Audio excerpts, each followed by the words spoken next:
Have you ever found yourself stuck in pain, unable to let go of something or someone that hurt you? Maybe it was a relationship that ended before you were ready, a dream that slipped through your fingers, or a version of yourself you've outgrown. In those moments, suffering can feel endless. It clings, weighs us down, and clouds everything else. But what if I told you there was a map, an ancient one, that could guide you through that suffering and show you a path forward? Thousands of years ago, Siddhartha Gautama, later known as the Buddha, sat beneath a Bodhi tree and discovered something radical. He saw that suffering was universal, but not inevitable. He taught that we can understand it, let it go, and ultimately be free from it. His insight became the foundation of Buddhism, the Four Noble Truths. Far from abstract philosophy, the Four Noble Truths are deeply practical. They aren't just meant for monks in robes or spiritual retreats. They're for you, for me, for anyone who's ever suffered and wanted to move on. Today, we'll explore how these Four Noble Truths can help you let go of suffering and step into a more grounded, peaceful, and intentional life. Welcome to the Unfolding Journey, where we explore timeless wisdom for modern life.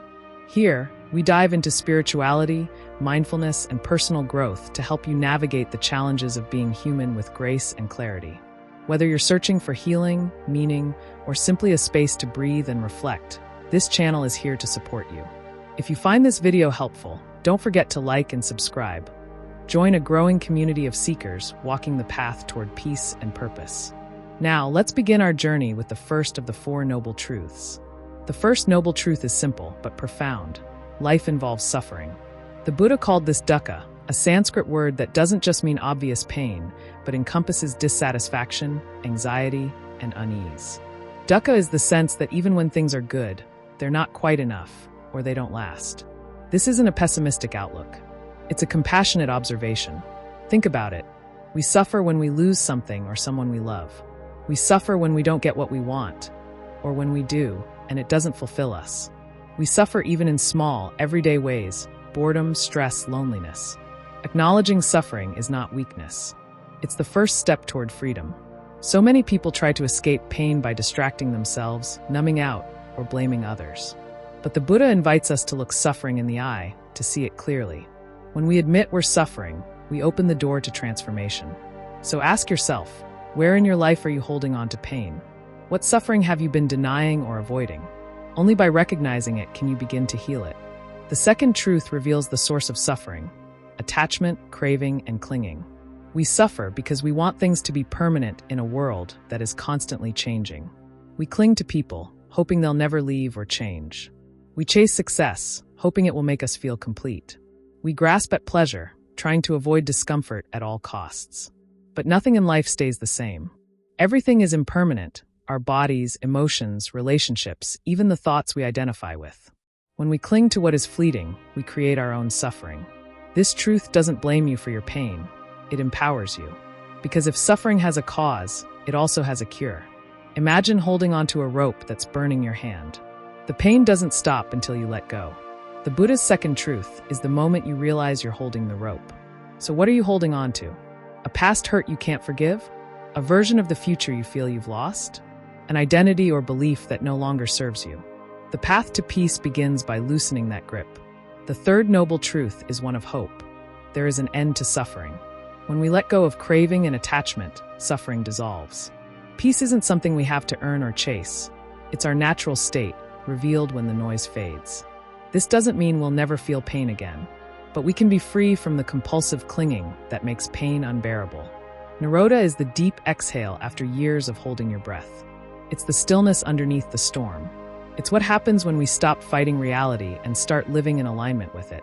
In your own life, think of a time you finally accepted something you couldn't change. The relief that followed, that's Nirodha. It might have been forgiving someone who would never apologize, letting go of a dream that no longer matched who you were, releasing the need to be perfect or always in control. These moments are glimpses of liberation. The third truth is a reminder: you are not broken. Suffering is not your destiny. Peace is possible. The fourth noble truth offers the way forward: the Eightfold Path. This is not a quick fix or a magic solution. It's a lifelong practice, a middle path between self-indulgence and self-denial. It's how we live wisely, ethically, and mindfully. The Eightfold Path includes right view, understanding the truth of suffering. Right intention, committing to growth, compassion, and letting go. Right speech, speaking truthfully and kindly. Right action, acting ethically and without harm. Right livelihood, earning a living that aligns with your values. Right effort, cultivating wholesome thoughts and habits. Right mindfulness, being present with awareness. Right concentration, developing focus through meditation. Together, these practices gently untangle the roots of suffering. You don't need to master them all at once. Start small. Meditate for 5 minutes a day. Speak with honesty and compassion. Let go of one habit that brings you stress. Each step on the path brings you closer to peace. The Four Noble Truths are not ancient relics. They are living wisdom. They show us that suffering is not punishment, but a teacher. That by seeing clearly, letting go, and walking a path of mindful living, we can move beyond pain. If you're in a season of grief, heartbreak, or confusion, remember, you are not alone. Your suffering has a cause, and it also has an end. There is a way forward. May you walk the path gently. May you release what no longer serves you. And may you find peace, not in escaping life, but in embracing it fully. If this message resonated with you, please consider subscribing to The Unfolding Journey.